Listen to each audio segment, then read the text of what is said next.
you all so much for coming to this critical event. I'm Phil Rosenthal, the president of the newly created Jewish Unity Forum that we've created in part for this event. And I want to tell you a little about our sponsors and what we're doing, but first and foremost, I need to thank the people that really made this happen. I get to stand up here, but I can't tell you the weeks of work that were done by Rena Greenfield-Raban right here, who chased everybody and just worked tirelessly, who would apologize if I texted at 11:30, she would apologize. Oh, I'm sorry, I went to sleep. It was a remarkable what she does. And of course, my wonderful wife, Derica, who is probably you all met coming in. She's taking people, and she did such enormous work also. And that's why we're here, those two people. Well, thank you.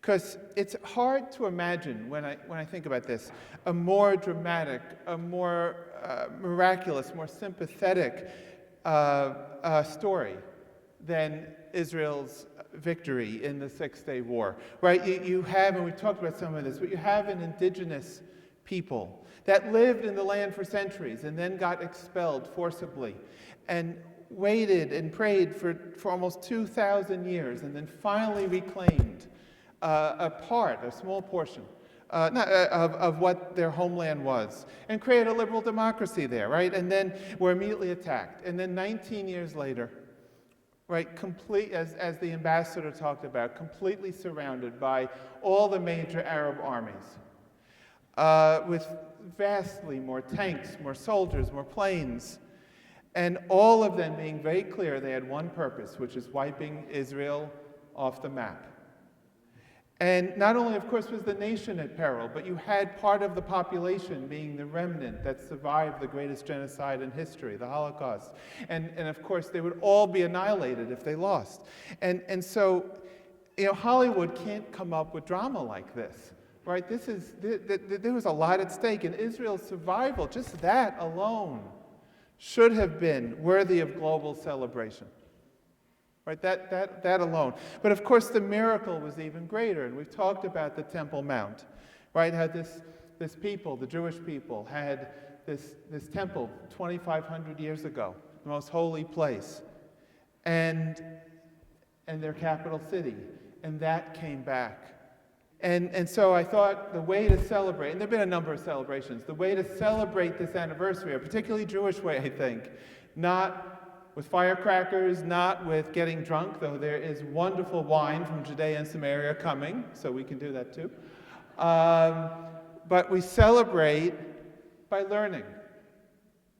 Isn't that a nice way to celebrate?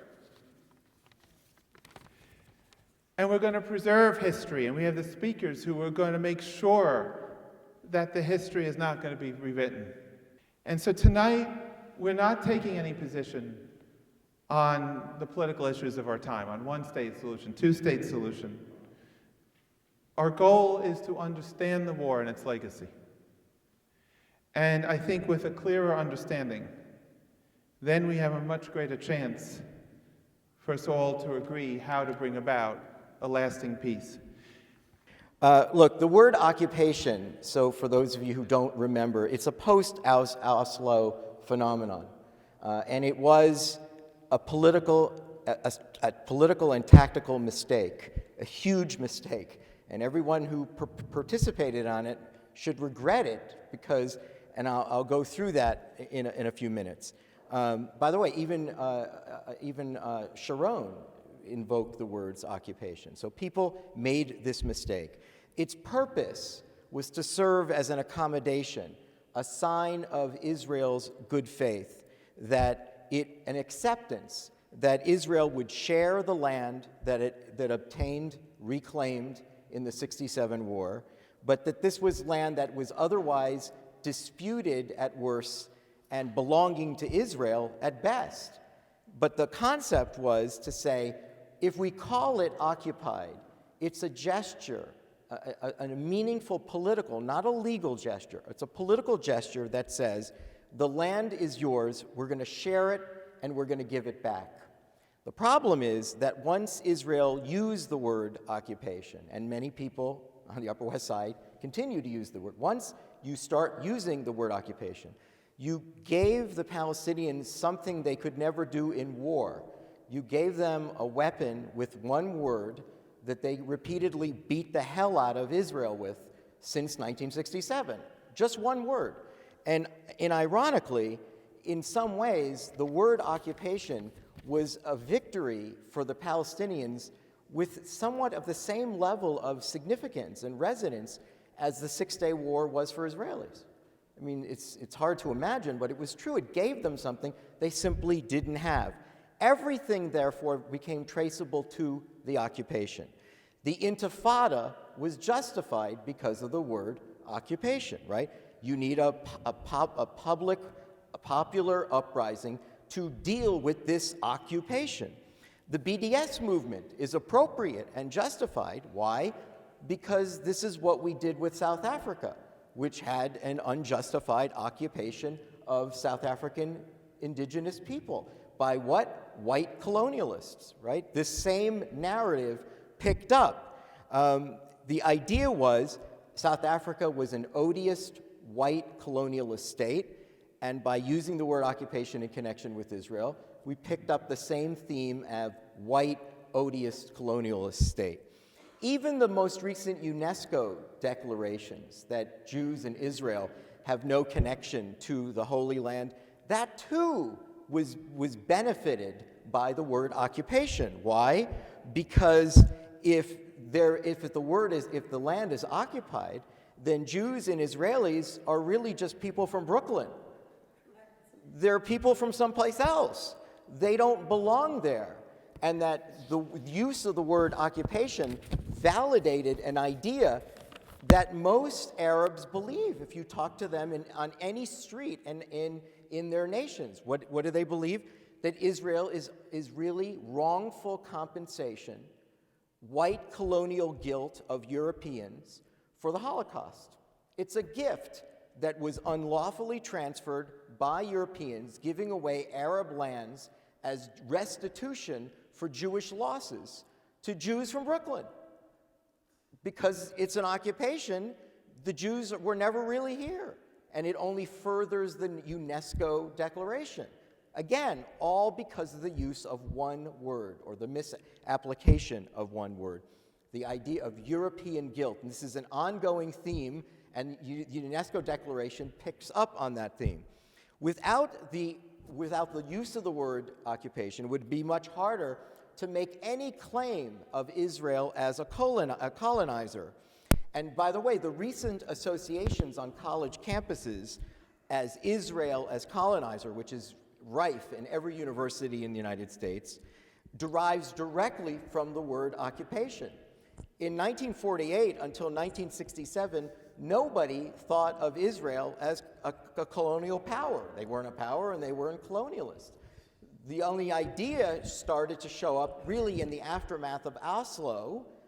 It wasn't even something people talked about after 67. It took Oslo to normalize the word occupation, which gave rise to this idea, Israel is made up of white, colonialist, privileged people who are taking advantage of yet another indigenous people who are marginalized and have no voice because of the colonialists, which we've seen is the cause of world grief all over. So if you look back at the 50 years ago, which is really what Phil is trying to have us do today, at least it gives us a context to think about, okay, well, if Israel is either the liberator or an occupier, we need to look back to understand what was the nature, the legal definition of the land 50 years ago. And that's what I'm going to try to do in a few minutes. So you can write this all down, and then when you run into a liberal Jew, you can hammer him with it. Now, it won't make a difference. It won't make a difference. They won't care, because it's so much more interesting to be in anguish, in utter moral anguish, about what white Jews are doing to the poor Palestinians. This is truly the dark narrative and the dark divide of the Jewish people. So it won't make a difference, but at least you'll be intelligent about it, and they'll just be in anguish because they don't actually have an argument about this. Now, I'm not saying that there isn't an argument on the other side. There is, but we've lost this other argument because we just use the word occupation as if we take it for granted. Everyone says very casually, well, it's an occupation. It's not Israelis' land to settle. It's not for them. This is someone else's land, and it's unbecoming of Jews to take someone else's land. I mean, that's really the narrative that we're facing, and you can make an argument, but I'm giving you at least the other side, at least to give you something. So let's take a look at this. First of all, as you know, obviously everyone in this room probably knows this much, there was never a country named Palestine, and no Palestinian ever lived in a country named Palestine, right? And that's not true of any other occupation, right? Generally, if there's an occupation, there had to have been a country that you've occupied, and the people who lived there had to know that they were living in a country called that which you've now occupied. In 1948, if you ask someone what was a Jew, what was a Palestinian, he probably or she probably would have said it's a Jew from the Middle East. I mean, if anything, they'd say it's somebody from the Middle East, but it would never have said, well, it's an indigenous Arab who's very particular, only from the West Bank, and it's just those people and their olive trees, nobody else. No one would have said that. Everyone would have mostly said, well, it's probably you're talking about Jews who are from the Middle East.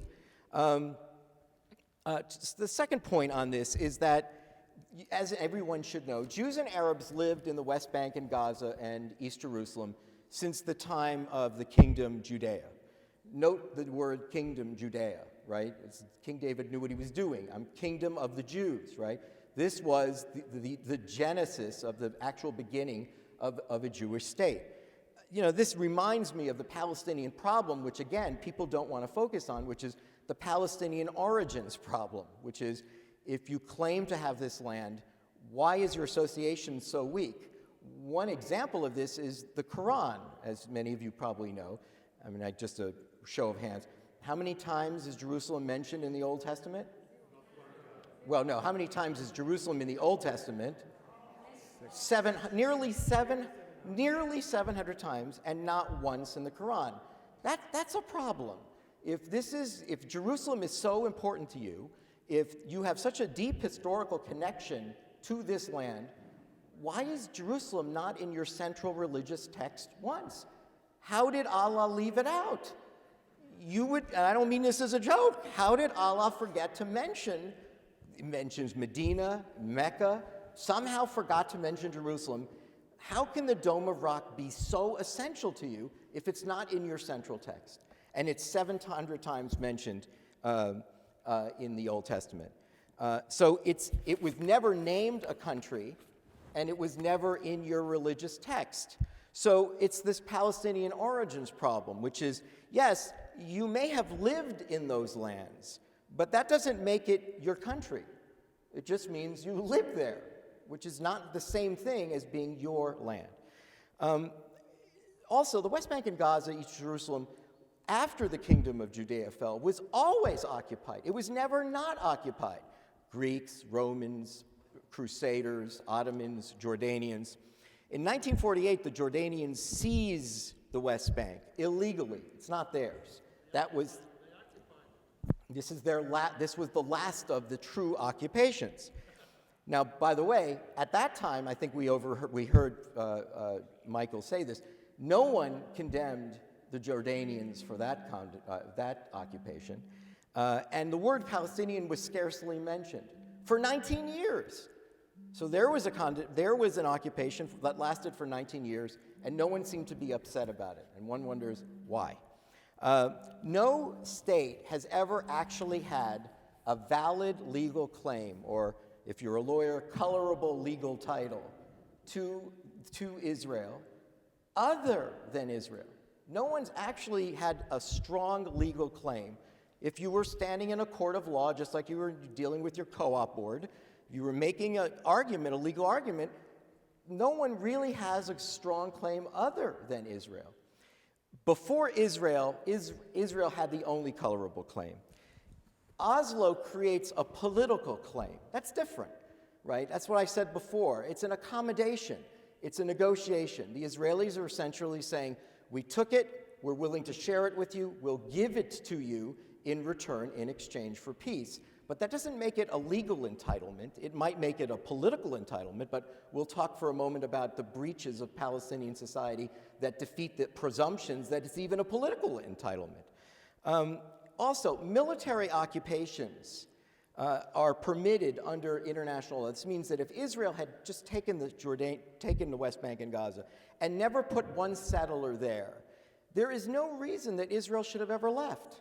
They could go there forever under international law. There is no obligation for an occupier, a military occupier, to withdraw if it was attacked in an aggressive war, which is what happened with the Jordanians, until there is a meaningful peace that was achieved. And that's really not happened, at least with respect to the Palestinians, right? So the idea is the Israelis have no obligation to withdraw until they can live within secure and defensible borders. So after World War II, right, so just this is sort of a little more of the legal analysis. After World War I, in achieving a peace with the Ottoman Empire, the Ottoman Empire was essentially divided up. So, France, England, everyone got a peace, and of course that's the beginning of the British Mandate, right? That's the term of art. That's where we get the British Mandate. And with the British Mandate comes the Balfour Declaration. And the Balfour Declaration is very clear on its face. It contemplates a legally binding historical connection between British Mandate Palestine and Jews as a homeland. And it contemplates settlement, and it contemplates immigration. It contemplates all the things that eventually happened. And the Balfour Declaration was incorporated into the peace treaties, the Treaty of Sèvres and the San Remo Resolution. All of this was incorporated, eventually adopted by the League of Nations, and the United Nations was obligated to adopt all of the resolutions that were adopted by the League of Nations. So essentially, the Balfour Declaration takes you straight here to 46th Street and First Avenue and says, from the very beginning, from the Balfour Declaration that went to the Treaty of Sèvres, to the San Remo Resolution, it takes you and it establishes a Jewish homeland. Again, this was the peace agreement between the Allied powers and the Ottoman Empire that granted this homeland to Jews, but it was essentially a return of homeland. Now, I don't want to get into the other factual details, which was the Balfour Declaration contemplated both Israel and what is today Jordan, and that Israel essentially took 60% less of what it would have otherwise received from the Balfour Declaration, and was okay with it, essentially said, all right, just give me the country finally. Jews did not continue to sit in refugee camps, holding on to keys from Haifa for the rest of their lives through generations, saying, I want 60% or nothing. It's only a Palestinian society that says, that olive tree, not the other olive tree, and that's the level of petulance that we've been accepting. It's that olive tree, and I don't care if my children sit in a refugee camp for generations, it has to be that olive tree. By the way, do any of you know about the street, 19 Wallowa Street? Nobody knows it's in Radom, Poland. You don't know anything about it? You know why? It was my grandfather's house in Radom, Poland. My parents were Holocaust survivors, and they came to the United States. It never occurred to them that I wouldn't go to school, and I would sit around, and I would be waiting for 19 Wallowa Street to come back. And nothing would happen until I got 19 Wallowa Street. And no peoples on earth had that exception given. Nobody's ever received that. Everybody reintegrates into a new society. Everyone is required to immerse themselves into a new land.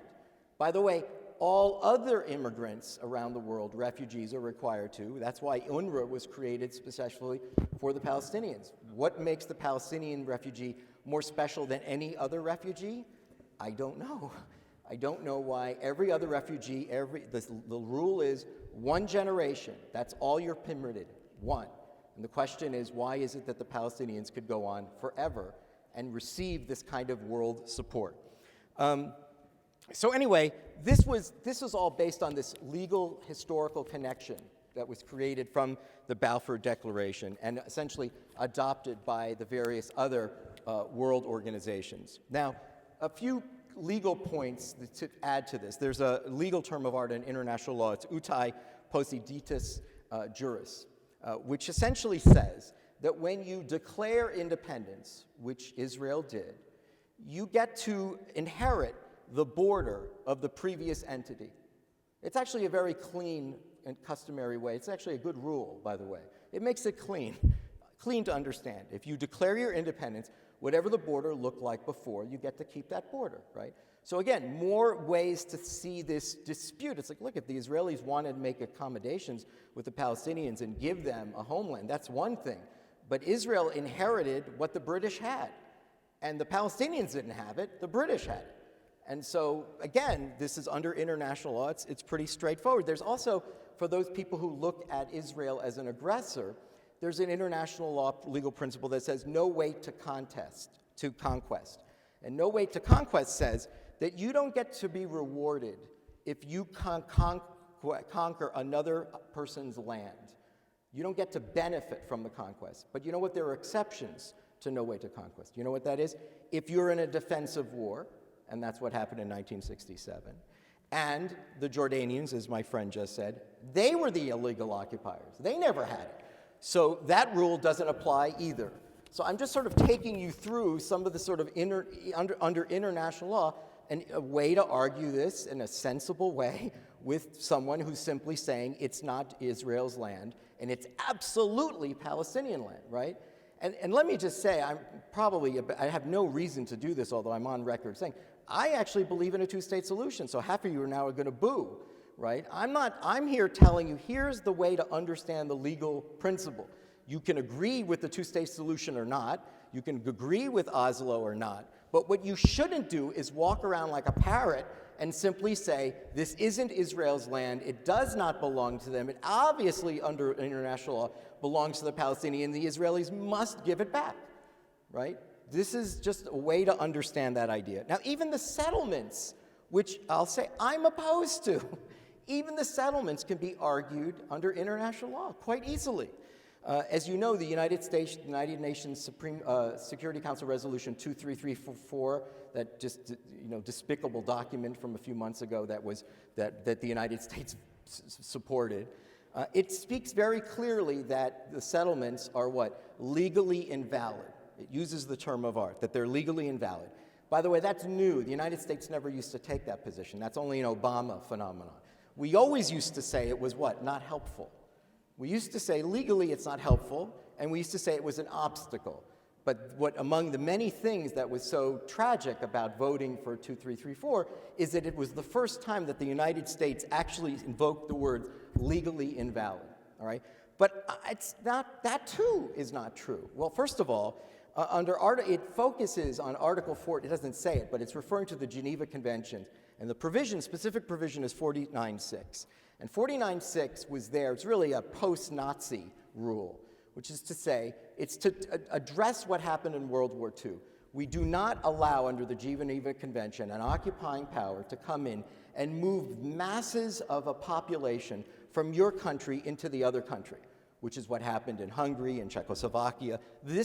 By the way, this is what happened in northern Cyprus, the Soviets in the Balkans, Vietnam with Cambodia, right? That you can't take over another country and then start moving your own people into it.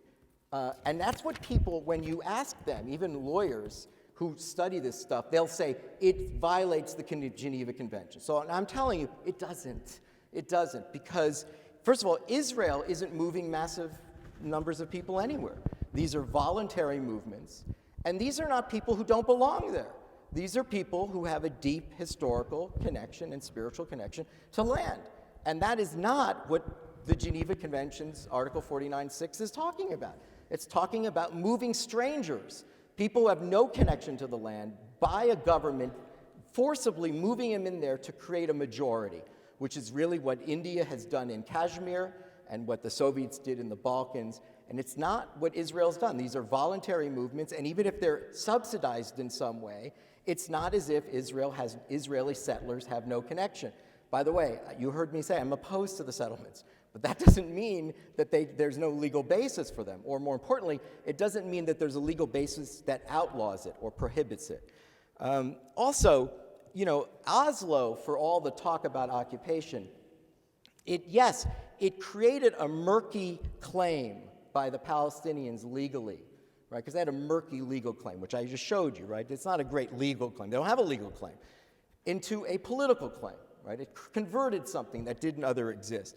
But here's the other piece to that, which is Oslo also, it has very clear requirements that the Palestinians are required in return for the use of the language occupation and the promise of return and the promise of sovereignty and autonomy to Palestinians to end incitement and terrorism.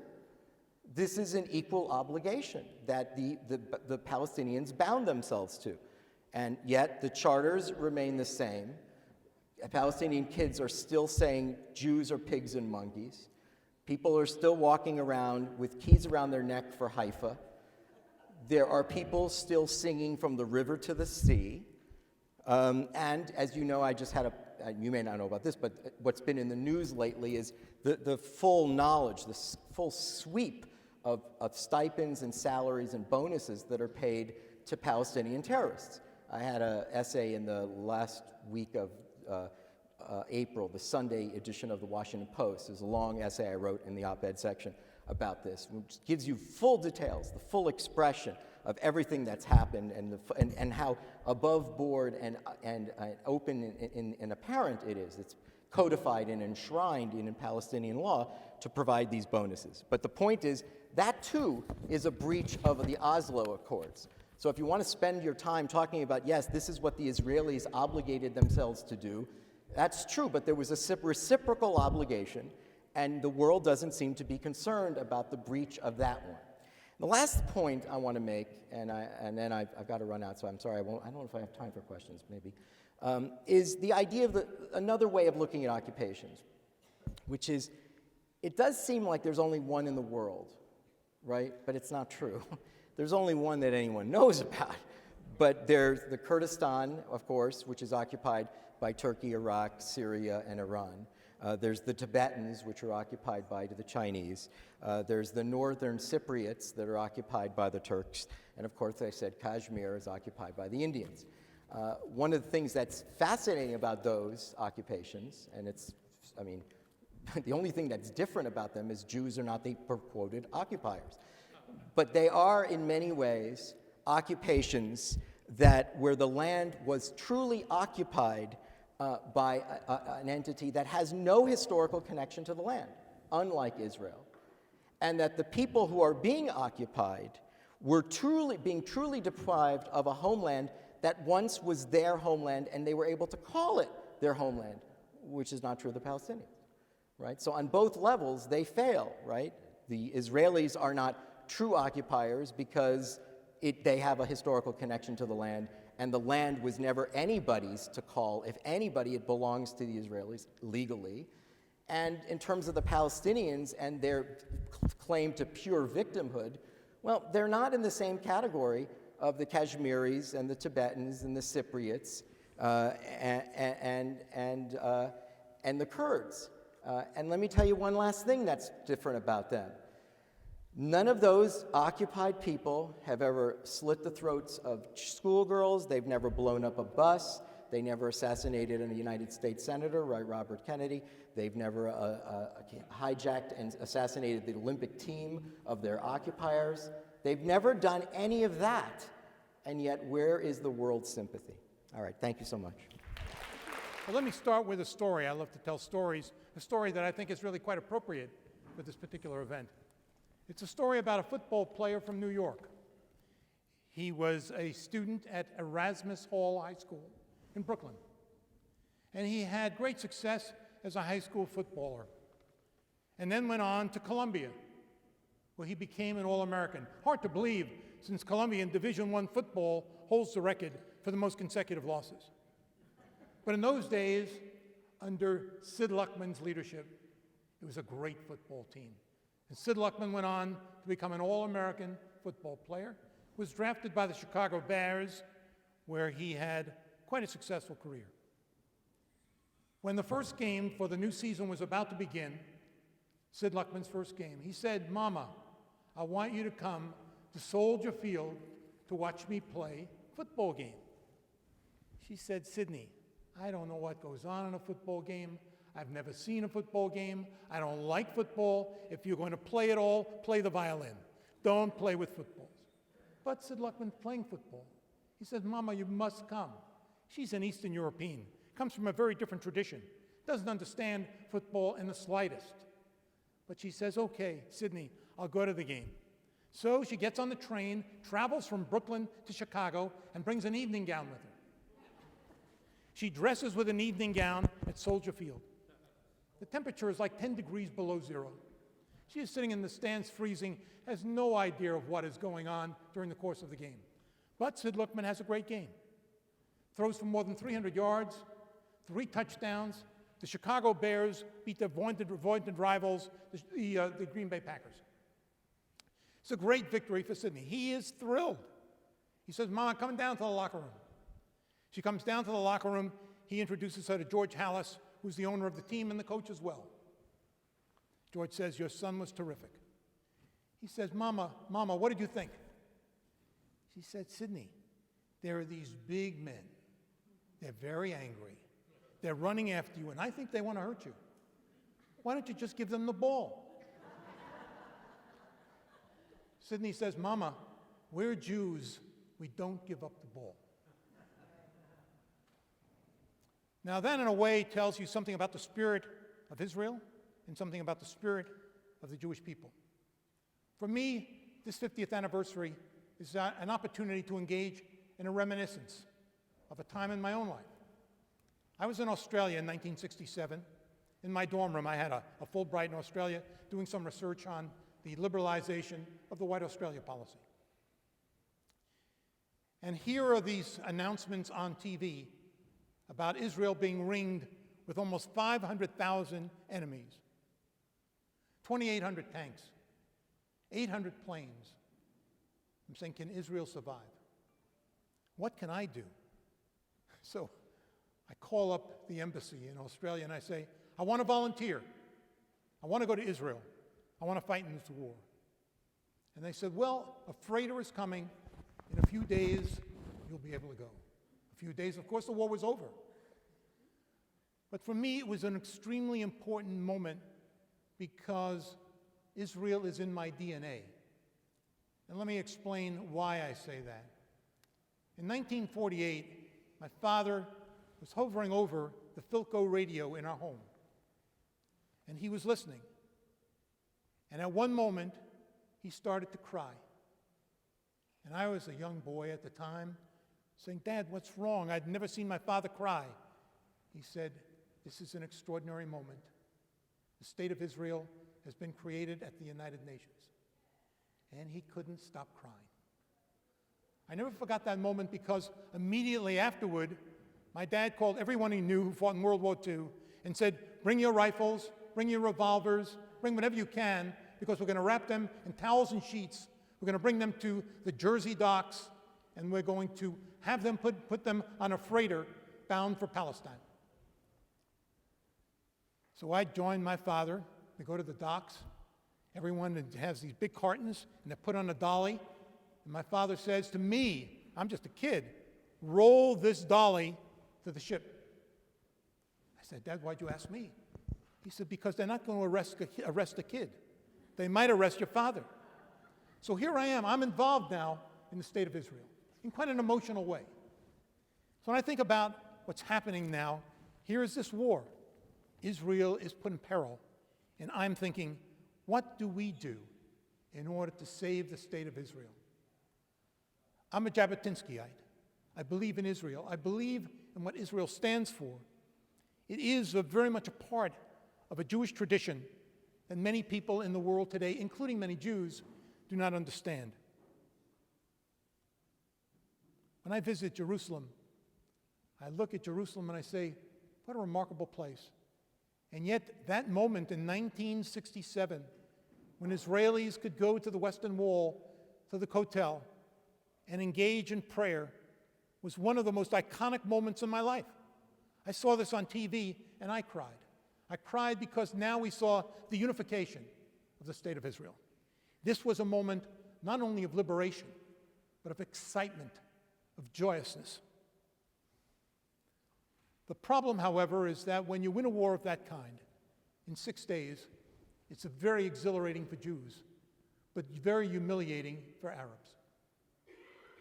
And one of the things that became true immediately after the war is that Israel was the top dog for a considerable period. You may remember, Borscht Belt comedians would say, well, we'll trade you General Motors for General Diane. And so there was the belief that Israel was now indomitable. That is very, very dangerous, particularly dangerous when you consider that in the Arab world, the notion that Israel now must be challenged became a matter of great conscience among Arabs. When I've been to Egypt on several occasions, even now, even today, Egyptian military officers will talk about the humiliation they suffered in the 7-day war, in the 6-day war. That, to me, is one of the reasons why this war is fought and fought again. We continue to refight this war all the time. And let me explain why I'm saying that. If you look at the Security Council 2334, which was an abomination to begin with, organized, by the way, according to Egyptian intelligence, by Secretary Kerry and by Susan Rice. They were largely responsible for the language that was used in this proposal. What they were suggesting is that all of the territory obtained in the 6-day war was illegal. When President Trump stood at the wall and prayed, that to me was more than symbolism. He was sending a message to the Arabs, a very important message. And that is, forget about 2334. We stand with a united Jerusalem. This is our territory.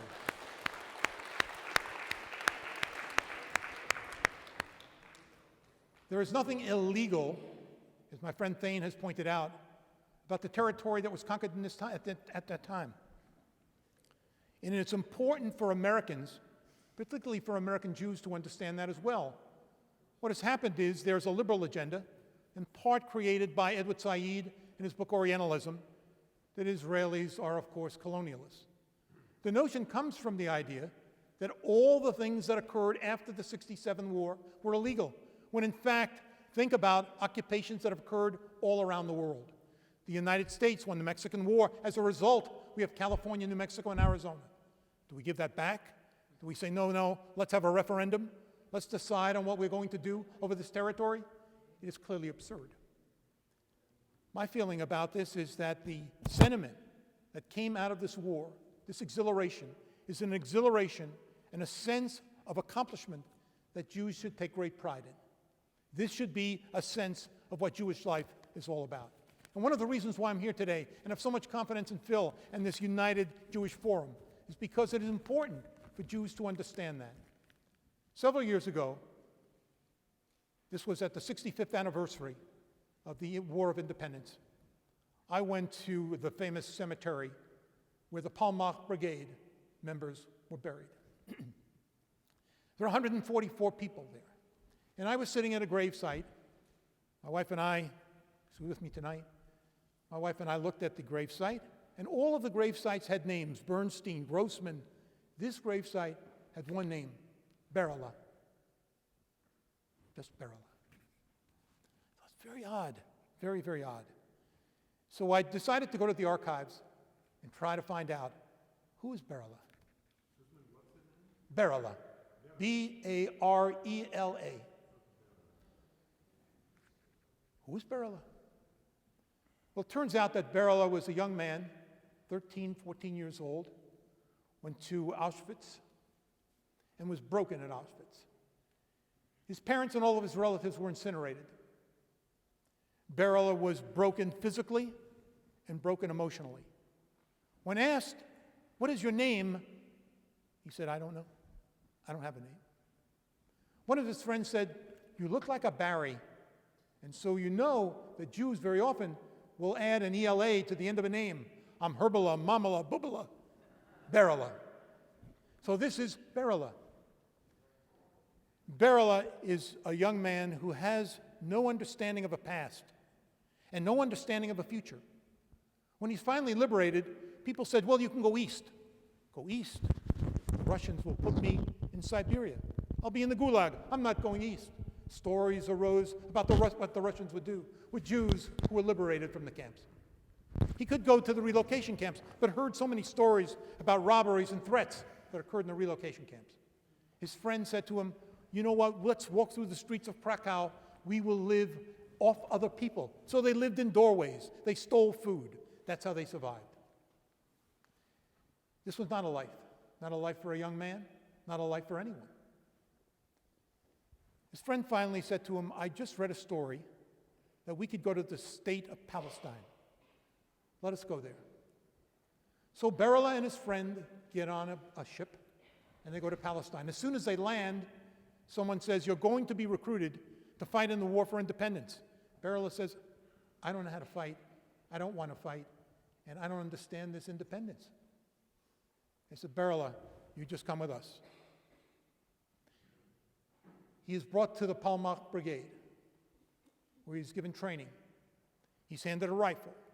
He gets 2 hours of training, and they said, "You are fighting in the Jerusalem corridor," where some of the heaviest fighting occurred against the Jordanian army.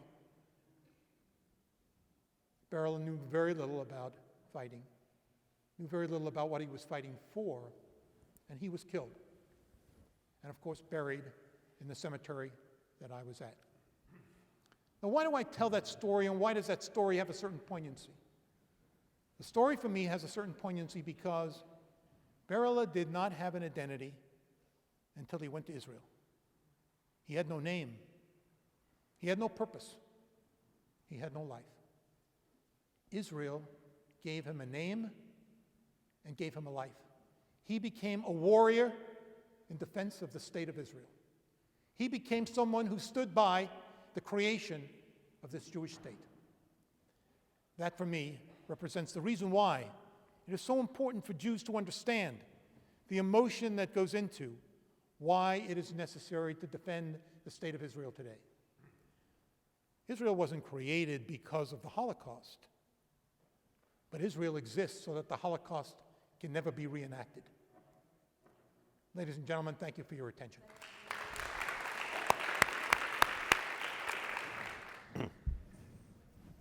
Erev Tov, good evening. Happy Hebron Day, Yom Hebron. Hebron was liberated 50 years ago. I was there in Jerusalem when the war started. I was actually among the first to be shot by the Jordanians, and I thank God nothing happened. Yeah, I was in the Jerusalem Brigade, and I was in charge of communication and intelligence.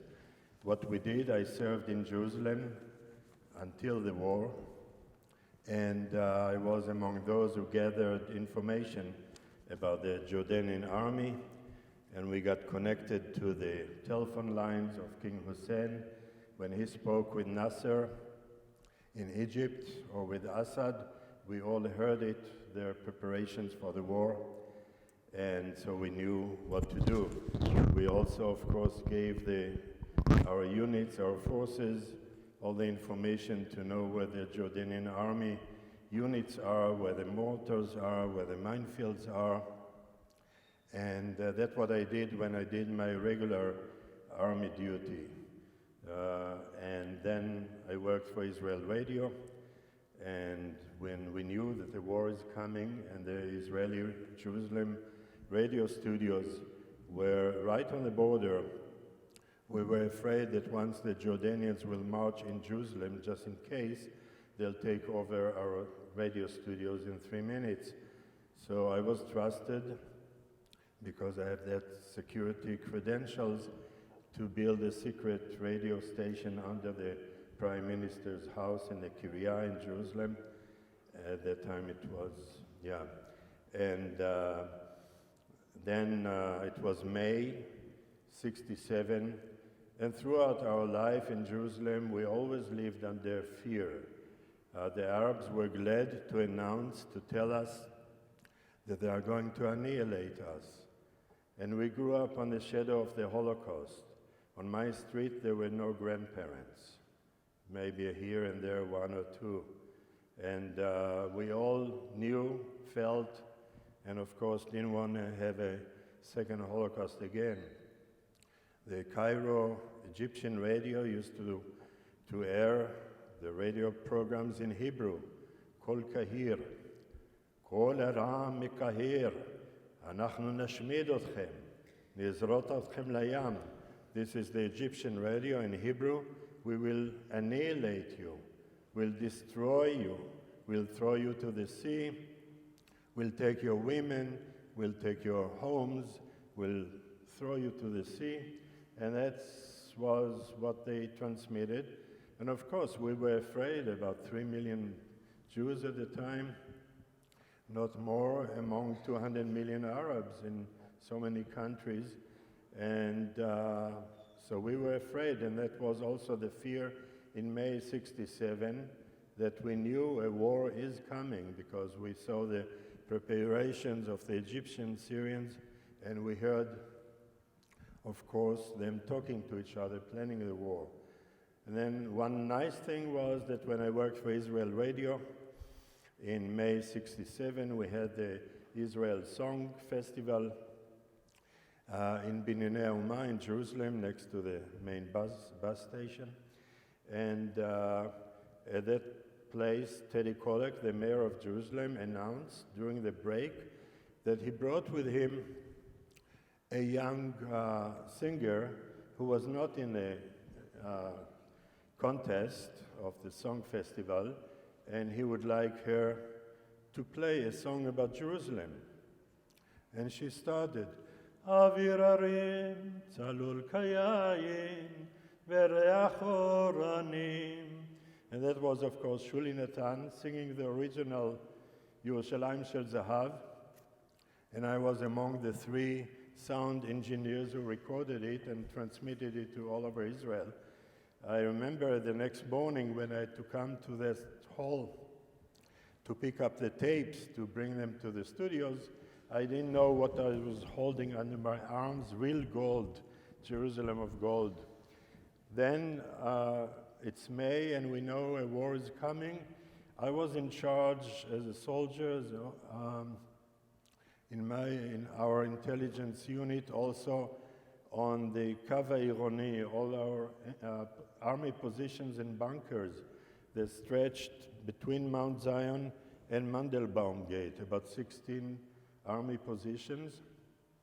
And on the 5th of June, beginning of the war, I was taking my scooter and driving from one position to the other to check that the communication is okay and that the weapons function and they have enough ammunition and food. And as I was finished, the Jordanians started to shoot at us. So we were the first target because we were on the border as army positions. And thank God nothing happened. At some point, I had to leave Jerusalem and join my paratroopers, comrades, friends in Almagor near the Sea of Galilee, because then we climbed up the Golan Heights. And growing up in Israel was always with fear. And at some point, as we climbed and we took over Jerusalem and we climbed over the Golan, we felt that we went through that barrier and will, thank God, survive. And then for me, it was a great opportunity that I was approached after the war by Elihu Katz, somebody who came to the radio station where I worked, and he said, Emmanuel, we all love you. You work great here, good employee. We are going to start Israeli television in Israel, and you will be one of the persons that we are looking for to be a founder of the Israeli television. That was in 1968. Now, since I also spoke Arabic, I picked it up in the school in Jerusalem where our parents wanted that we'll study Arabic for the possibility that we'll be able to talk to our neighbors in peace, but that didn't happen. And then I studied further Arabic in the army in the Hebrew University. And so then when I worked for Israeli television, the new founded television station, I worked both in the Hebrew department and the Arabic department. In the Hebrew department, I would go and film Golda Meir in their kitchen and preparing for our sandwiches and orange juice for the team, or filming Moshe Dayan on the Allenby Bridge, and actually filming all over Israel. That was in the Hebrew department. By the Arabic department, I went to Judea and Samaria, and to Gaza, and to the Sinai, and filmed the so-called Arabs or Palestinians. And at that time, 68, 69, the Palestinians always told me, Emmanuel, we Palestinians or Arabs, we would like to live with you Israelis. We don't want to live with King Hussein, who killed 20,000 of our people in Black September.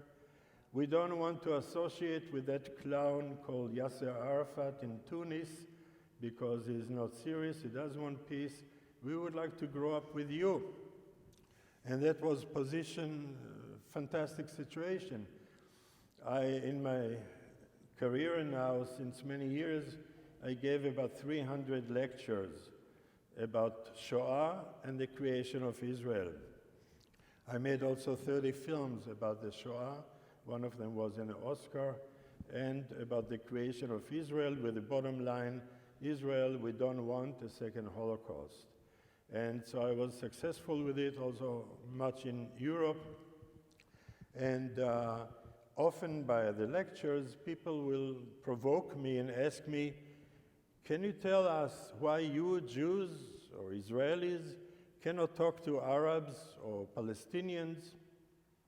And I said in those lectures, talk? We used to dance together. Palestinians used to come to my independence party celebrations. I used to go with the Palestinians to the settlers' weddings and dance together. And the settlers, we all went together to the Palestinians' villages. And that was a beautiful time that I'm writing a book about it and preparing another film to show that it could have been so beautiful if not for our so-called allies, Europeans and Americans, who forced on us the Yasser Arafat, the man of peace, and from then on it was only terror that I don't know if we'll be able to get out of it. And if I wouldn't talk for much longer, I was interviewed today by JBS, Jewish Broadcasting Services, and as of Monday for the 5th of June, if you Google it, you will be able to see me interviewed, and soon I'll be interviewed about my role in creating the International Memorial Day to the Holocaust in 140 countries that will bring non-Jews to learn about the Holocaust and then to think also of Israel. And I would like to thank Phil for inviting me, and for the rest of you, anybody who would like to talk later with the good wine from Samaria and Judea and Samaria. By the way, I have two proud brothers, Uri, who is in Bet El, one of the settlements, with 7 kids and many grandchildren and 1 adopted kid, and brother Yossi in Ofra. Yossi is a proud settler, but not so proud anymore, because about 12 years ago, the Palestinians shot his son, Shlomo Erez, ruined as he was on the way from the Meron Yeshiva to the Mechina in Eli, preparing for the Israeli army. And that's terrible for all those families in Israel who lost a person in the war or terror victim, because they think about them every minute. Now, my brother Yossi was also shot, and but thank God in Hadassah Hospital they were able to save him. He still has the bullet. And now there was an article in the newspaper in Israel that once he was stabilized, he was asked, Yossi, which orthoped would you like to take care of you here in Hadassah? They have many Israelis and Arab orthopeds as much as They have many patients, Jewish and Arabs. And Yossi is also a joker. As a joke, he said, well, I would like Al-Husseini to take care of me. He's the one who treated me when I came to the hospital. Now, the great uncle of Al-Husseini was the Mufti of Jerusalem, Haj Amin al-Husseini, who the British gave him that title. There was never a Mufti of Jerusalem, but the British, in their order to separate and rule, they gave him a title that he'll be able to fight the Jews better. Now, what did he do with that title? He went to Berlin during the Second World War and sat with Hitler, יימח שמו, and helped Hitler to annihilate the Jews who lived in Jerusalem, Tel Aviv, Haifa, what was called Palestine or Palestina.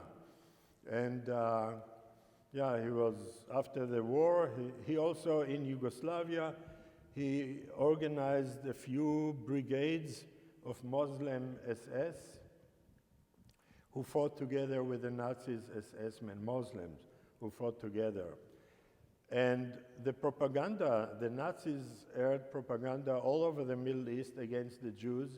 And so like in Baghdad, the Arabs got the Nazi propaganda and they massacred Jews, decapitated them in 1942, and walked on the streets of Baghdad with the heads of Jewish people. They did it also in Israel and Palestine in 1880, in 1929 in the Tarpat massacres in Jerusalem, in Moza, Hebron. So people cannot say that the problem started in 1967. And then this Nazi propaganda is until today so massive in the Palestinian Authority as well as by the Hamas in Gaza and in the whole Middle East. Mein Kampf of Hitler is very popular in those countries. By the way, Abu Mazen, the chief of the PLO, the peacemaker, when he was in Russia, he wrote his PhD and wrote a big book denying the Holocaust. So how can we make peace with a person like that? And so it's always the connection between the Nazis and the Palestinians and Arabs of today. And unfortunately, the European Union pays to print books for the Palestinians in the West Bank and in Gaza. And when we found out, those who can read Arabic, that it's all propaganda, Nazi propaganda, anti-Israeli, and even not only that they don't have the map in the map, Israel is not on their map, there's no name Israel. But even in math, when kids, Palestinian kids, learn math, one of the questions is, if you kill 2 Jews a day, how many Jews you kill in a week? And then we send those books to Germany and Sweden, who paid for those books. And again, they always can say, we didn't know. But they didn't do anything to change it. Now, what was interesting, back to my brother Yossi, that when he asked Al-Husseini, who is a doctor at Hadassah, to take care of him, there was an article in the newspaper, and it just to show that we Israelis are willing to live with those people in peace, like they started 1968, 1970, until Arafat, but the world doesn't let us. And besides, still many Arabs all over the world would like to annihilate us.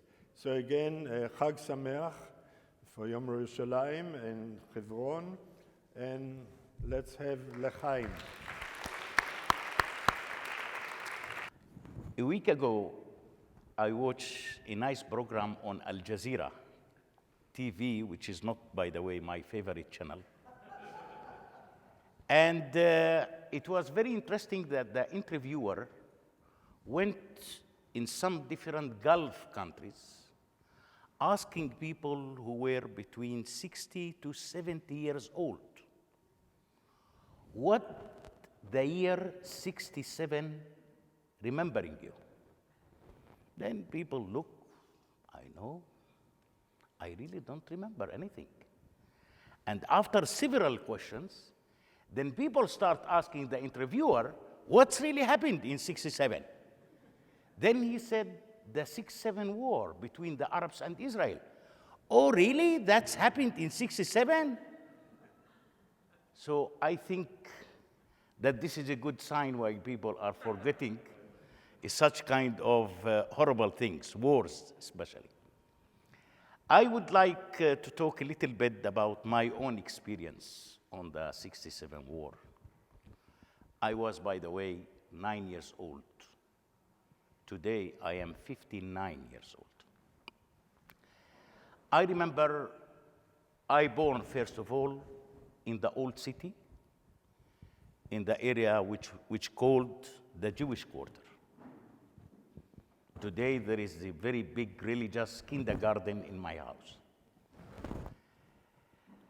And I remember in June 66, which means exactly 1 year before the war, the Jordanian army entering to 500 different houses in the Jewish Quarter, telling people that they are going to remove us from this area to another area in the north of Jerusalem. And people, my father was very happy to move. Why? Because my father used to pay a monthly rent, probably 10 shekels in that time. And they told him that we are going to give you 2 rooms with 80 meters square of land for free. So immediately my father started thinking how much money he is going to save while he get a house for free. And this is how the Jordanian government removed 500 families to the north of Jerusalem in a place which called Shafat refugee camp, which is today located between the French Hill and Pisgat Ze'ev. It's called Shafat. So I grown up and developed for 33 years in that refugee camp. Now the question, why the Jordanian government decided on a such thing exactly 1 year before the 67 war? No explanation until today. Neither from a Jordanian, nor from a Palestinian, even not from Jewish people. Nobody knows why King Hussein decided in that time to remove 500 families from the Jewish Quarter, which is some of the old Palestinians today believes that the 67 war wasn't a war. It's something like that King Hussein sold the West Bank to the Israelis. This is what the people believes in. Now, what's happening since 67 until today? In my opinion, as a Palestinian, I think that we, the Palestinians, in the West Bank and even in Gaza, almost developed much better than any other Palestinian under any other Arab country. I'm looking to myself as a refugee today, and I look to the refugees, to the Palestinian refugees in Lebanon, in Syria, and even in Jordan, which I visited most of the refugee camps, by the way, in Lebanon, in Syria, and in Jordan. I think that our situation is much better. In 1999, I decided to leave the camp. I made some money. I was able to buy an apartment outside the camp. And when I left the camp, I didn't ask anybody for any permission to leave the camp, which the Palestinian refugees in Lebanon couldn't do so, or in Syria, or even in Jordan. So sometimes I used to say that we, the Palestinians, are the most lucky people around the world. You know why? Because our conflict is with the Israelis. Imagine if our conflict with China, or in Africa, or somewhere else, nobody will remember us. This is unfortunately the fact on the ground. So now, what the Palestinians are thinking about Jerusalem and the future of Jerusalem. Today, we have around 160,000 Palestinians who are living in East Jerusalem. According to the Jordanian Ministry of Interior, 30% of the 160,000 Palestinians who are living in East Jerusalem already holding the Israeli citizenship. And I think that the Jordanians knows that very well. Why? Because according to the Israeli law, any Palestinian from East Jerusalem want to apply for the Israeli citizen, he should have to give back his Jordanian passport to the Jordanian authorities. Palestinians are not allowed to hold two different nationalities. So if you want the Israeli one, you must have to return back your passport. And this is why the Jordanian ministry knows exactly the exact number of the Palestinians who are holding the Israeli citizen. Now, I used to say, the conflict, first of all, I believe it will continue for another at least 20 years. It's not going to be solved, neither during the Trump administration, not even after 15 years after Trump. So if the Israelis will continue giving their own citizen to the Palestinians, I believe that within 10 years, probably over than 50 or 60% of the Palestinians in East Jerusalem will hold the Israeli citizenship. And then it will be very difficult for the Palestinian Authority to come and to negotiate on East Jerusalem as its own capital. Let Germany consider it as the Palestinian Authority capital, but in fact, it is not. It is not. And I think that the majority of the Palestinians in East Jerusalem today became more and more aware about their own future.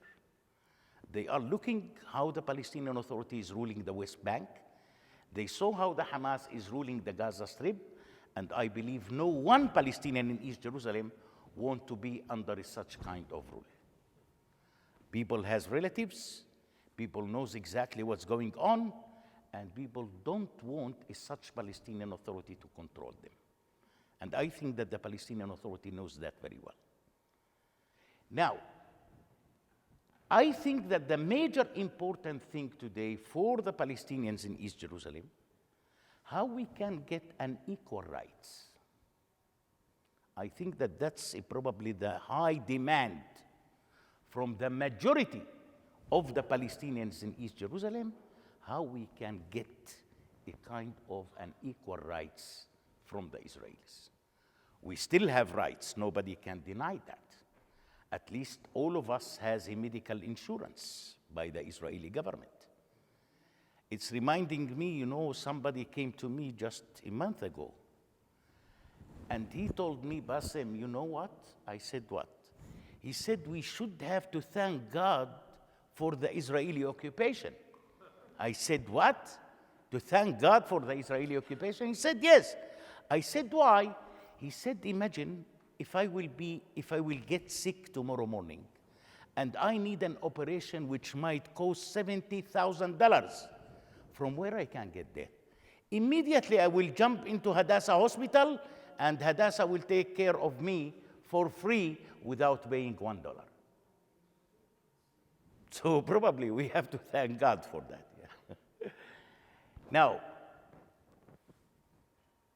on the other side, looks like to me that unfortunately there are some other people in East Jerusalem who are trying to incite, who are trying to spread out more and more hatred between the Israelis and the Palestinians. We are the Palestinians very aware on that.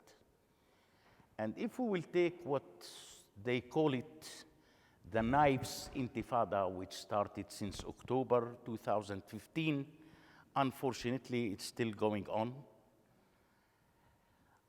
I think that we are talking much more about individuals rather than something organized among the Palestinians. I didn't see that the knives intifada became a public intifada. Of course, it is not.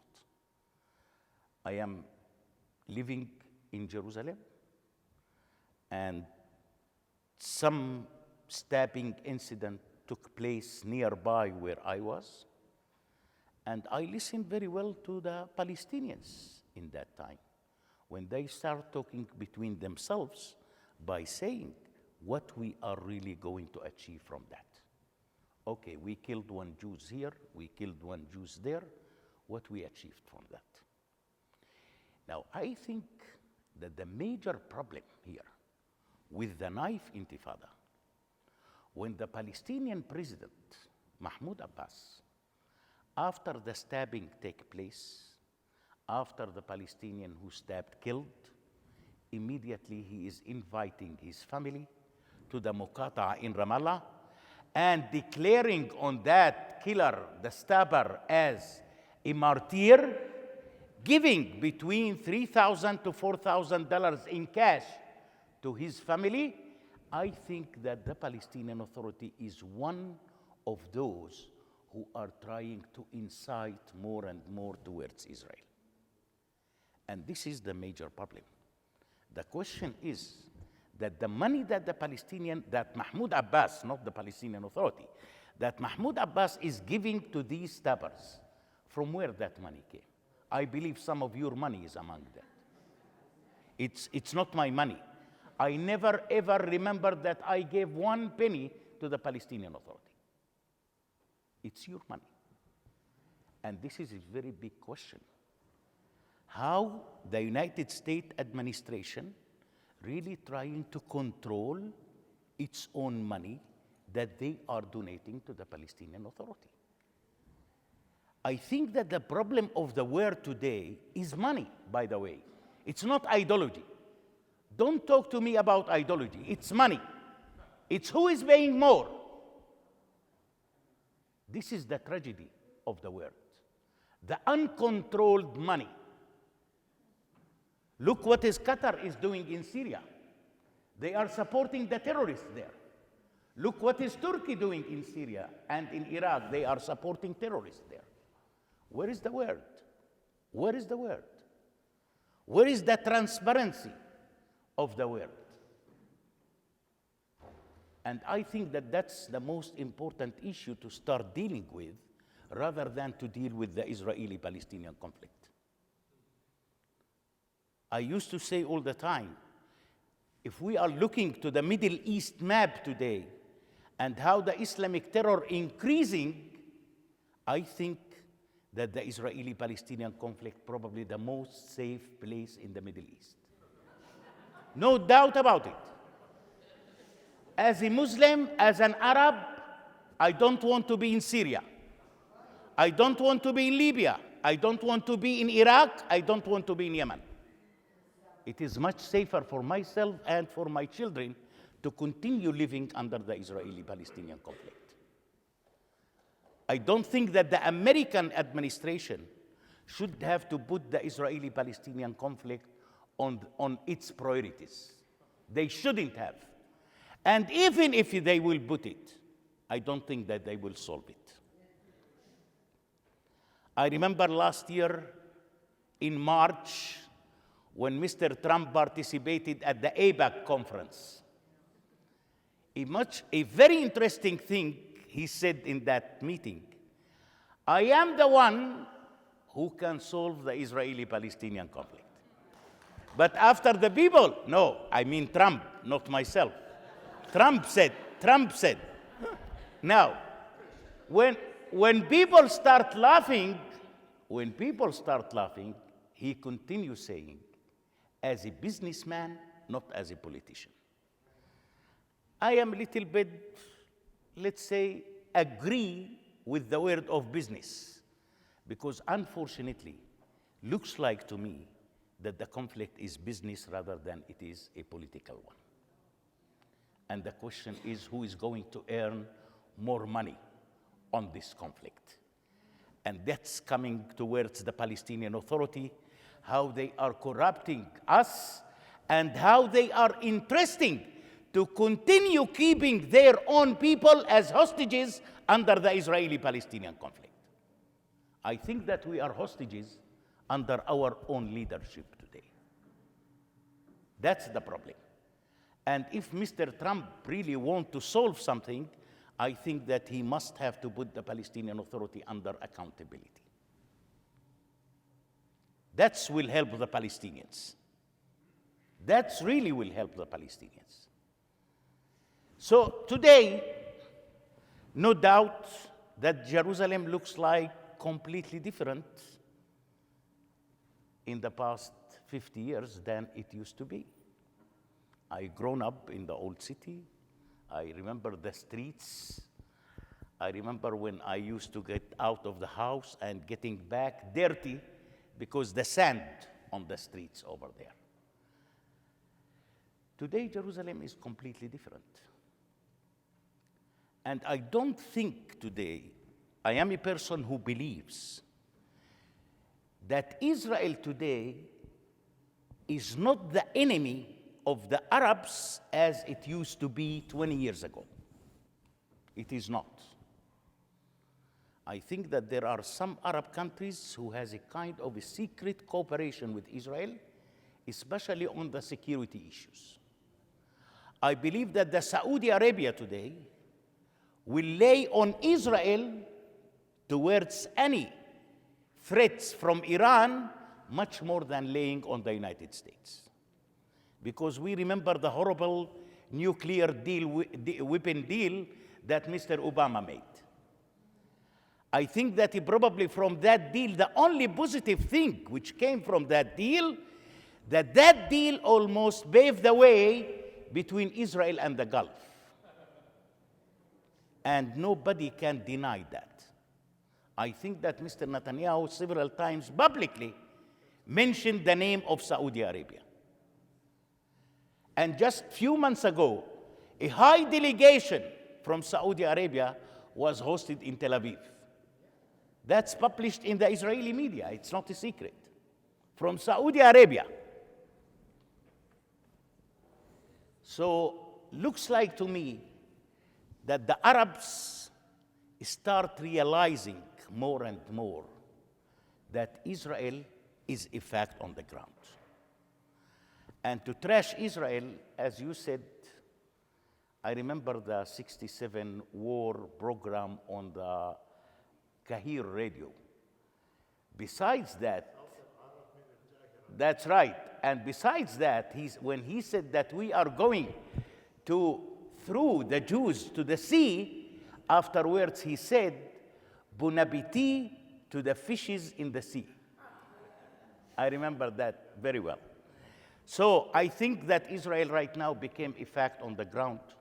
I don't think that Israel today is any kind of threat from any Arab country, by the way.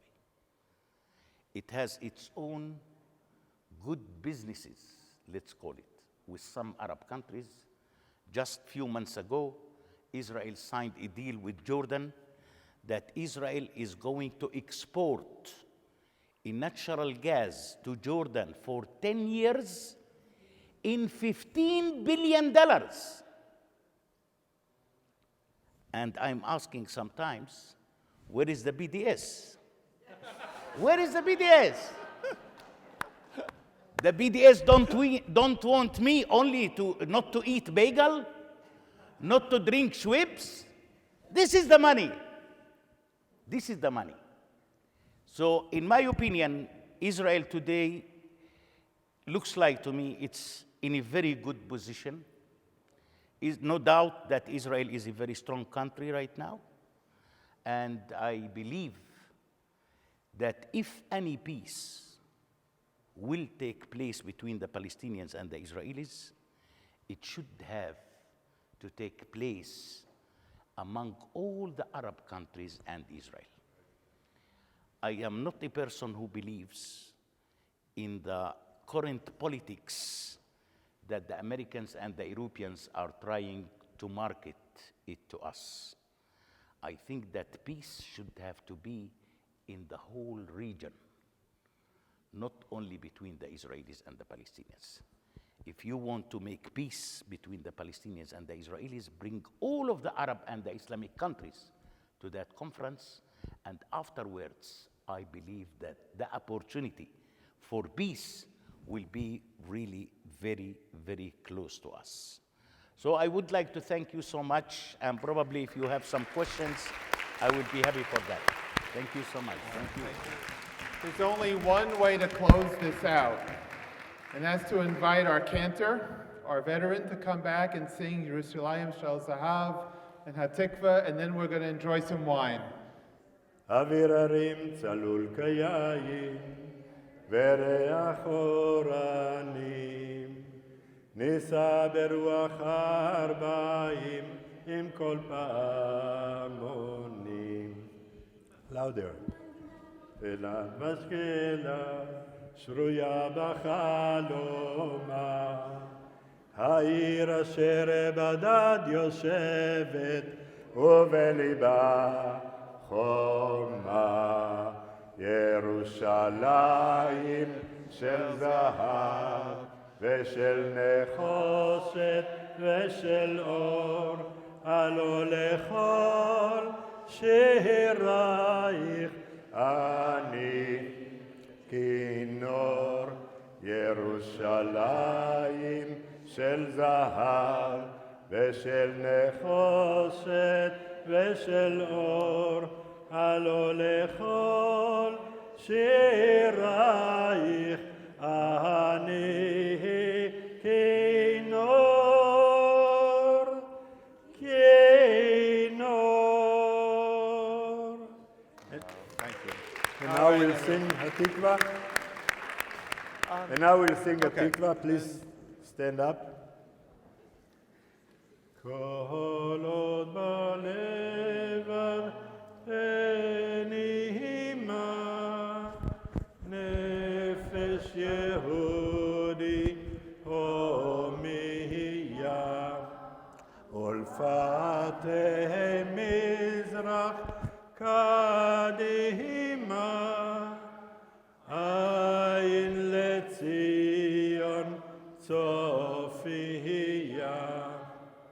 עוד לא אבדה תקוותנו,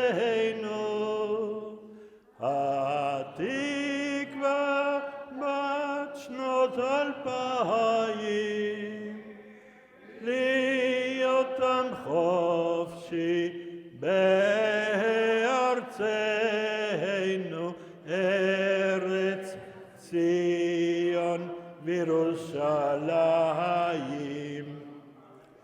להיות עם חופשי בארצנו, ארץ ציון וירושלים. חג שמח. Sameach. Thank you, everyone. Enjoy the wine.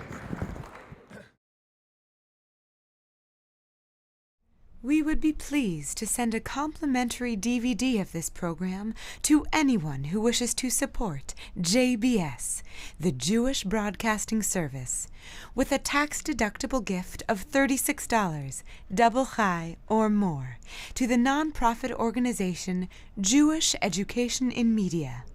Simply visit the JBS homepage and click on the Donate button to make a donation by PayPal or your credit card.